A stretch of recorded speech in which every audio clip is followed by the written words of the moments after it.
Good day, my beloved people, and compliments of the season.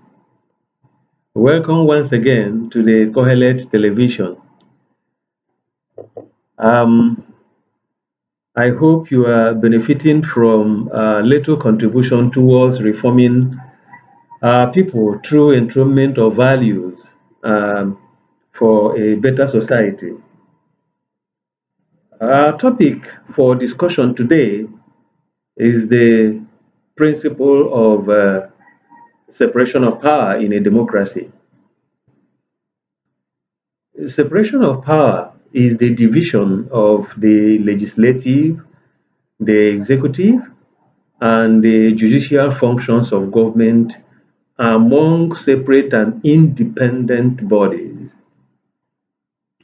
Responsibilities, authorities, and power are divided between groups rather than centrally held. The executive is distinct from the legislative and judicial arms and are independent. None is higher than the other. They act as checks and balances. The legislative arm makes the law. The judiciary interprets the law, while the executive organ is responsible for policy making and implementation of such policies and laws for the country. The principle of separation of powers and checks and balances is a framework meant to help and ensure that leaders and operators of various arms of government do not allow their selfish interests override public interest and common good. The legislature must not see itself as subordinate to the executive. In a separation of power, being the representative of the people, it is politically the strongest and must be seen or must see itself as such. I mean the legislative arm. The earlier we realize that in a democracy, the three arms of government are equal, the better for us. The other arm is in the federal, state, and local government should be equal and also independent in administrative content. They are not supposed to uh, cooperate in anything except towards the growth and development of the country. They must also apply checks and balances to foster accountability, efficiency, and probity, even if they are from one political party. The absence of checks and balances is really promoting corruption in public offices and is also dragging the country backwards. In Nigeria, checks and balances is not practically applied.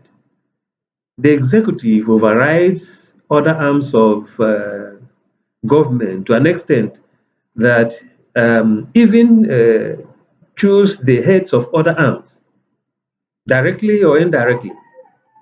When members of the legislative and executive arms come from the same political party, it worsens the situation because they will not apply any checks and balances, seeing themselves as one reporting to their political parties instead of the people that elected them and their constituencies. Instead of interpreting the law, the judiciary defends the executive because they were appointed by them. In this case, they are no longer independent but seem to report to the executive. This turns the state into oligarchy or makes the president so powerful like an emperor. The abuse of the principle of separation of power has damaged democracy in Nigeria. The dependence on political parties instead of elected individuals did not help matters at all. The mindset of the people need to be changed to determine the system of government they want to adopt and ensure its effectiveness and efficient implementation. This is why it is important to allow the different arms of government to be totally independent and act independently for the good of the country.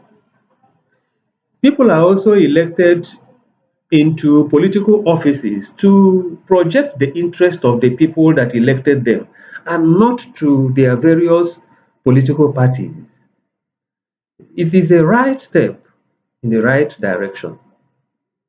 We need to correct this if we need to forge ahead and bring in good governance. Thank you for your patience in listening to this message. You can support us by sharing this message to other people so that they can benefit from it too. Think about all our messages, review them, and give us a feedback so that we can improve on whatever we are doing. Do have a wonderful day.